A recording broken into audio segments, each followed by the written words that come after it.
Right, greetings and various assorted salutations. This is the unit tour for U.S. History 3, Fall 2020 on the Civil Rights Unit.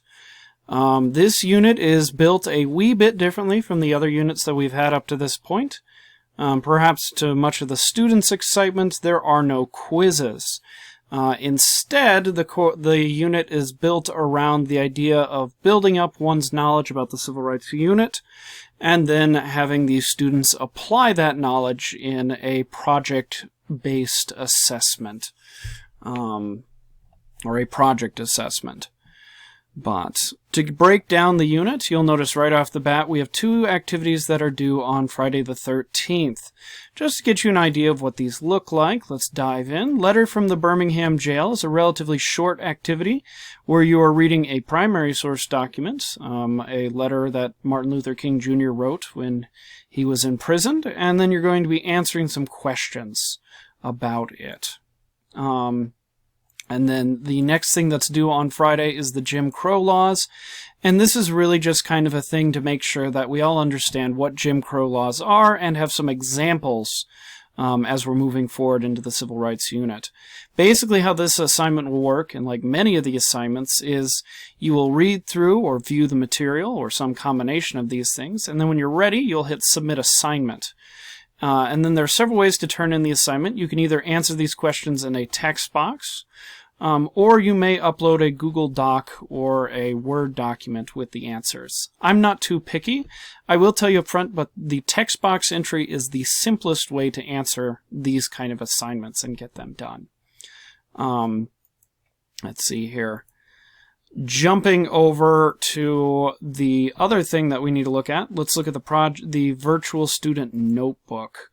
It's due on December 4th, so you will have turkey break to work on it, but you should probably work on it as you're moving throughout. Let's crack that open.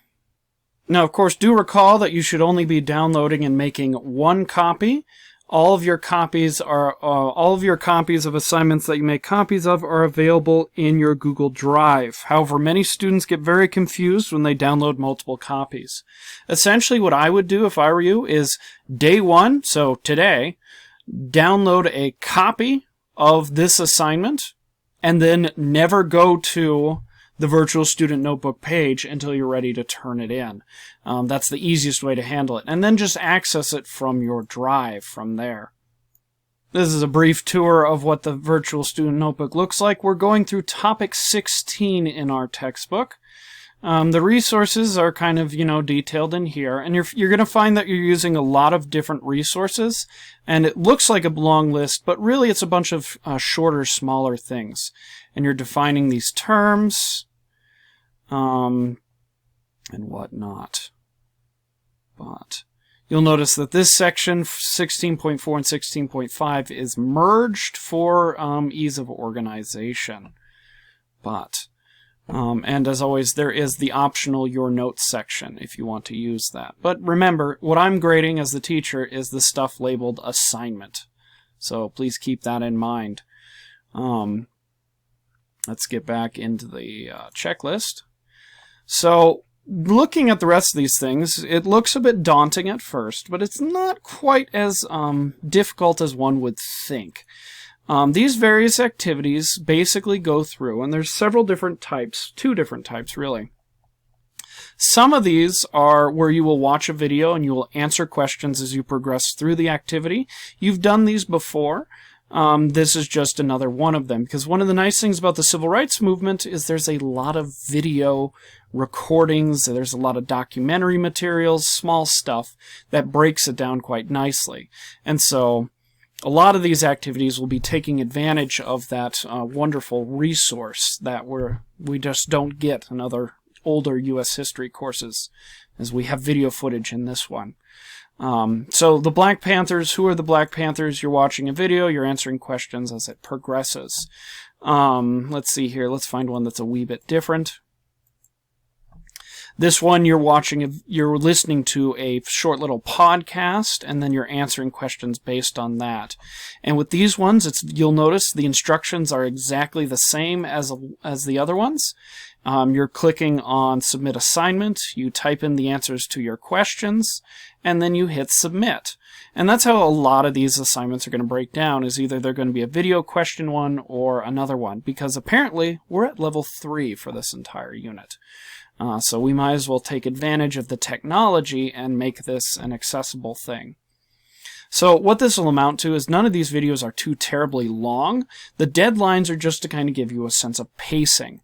To be brutally honest, the way this works, you might just get on a roll, and you might just roll through like 3 or 4 of these at a time, and you might get ahead. In which case, you might want to look and see if you're missing assignments and use this time, this additional time, to catch up in this course, or in some cases, refine yourself in this course. Please make sure you're doing the attendance checker daily while school is in session. Let's see here. Now, there are a few resources that they're not assignments, but they will help you better understand this time period, and they may help you with the virtual student notebook.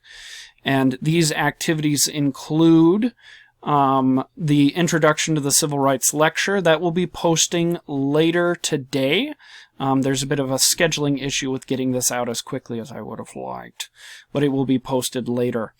There are some resources like Principles and Practices of Nonviolent Protest, Organizing the Civil Rights Movements, the War in Court, legislation. These are resources that will help you out with the virtual student notebook, and they will help you out with the unit assessment. Let's see here. There's a few other ones here. There's Loving versus Virginia. There's I Have a Dream speech is another thing. It's not an assignment, but the materials in there will help you better understand the unit and fill out the virtual student notebook. There's the thing on Emmett Till. Basically, this helps you understand, okay, where are the people who are risking their lives in these future events? Where are they coming from? Why do they take such passionate steps? This is an example of the thing that drove a lot of people to take action during the civil rights movement. Now let's get into the Civil Rights Project Unit Assessment. Instead of giving you a test for this unit, you will be doing a couple of projects. I will detail these in a separate video. For now, I would focus on going through the very small assignments and getting them done. So I would prioritize the letter from the Birmingham Jail and the Jim Crow laws for this week. The lecture video will be uploaded later today. I'm thinking sometime this morning. Otherwise, I hope this unit tour helps. The intent of it is to kind of give you an idea of a unit working at level 3. It's video and document focused, but it's designed so that you can pick up like one of these assignments, get it done, maybe grab another one, and work on that one, and it's bit to be done in chunks. And it's the mentality of to do a job, any job, one must learn many different things, and any big job is just the completion of smaller, simpler tasks. And that is the mentality behind this unit, is you are completing a series of smaller tasks that will help prepare you for this bigger task at the end. And really, by the time you're ready to do this, you will have the knowledge you need and the tools you need to do it. But we will detail that later. As always, if you have questions, you have the operations manual on how to contact me and ask those questions. And I guess I'll stop it here until later.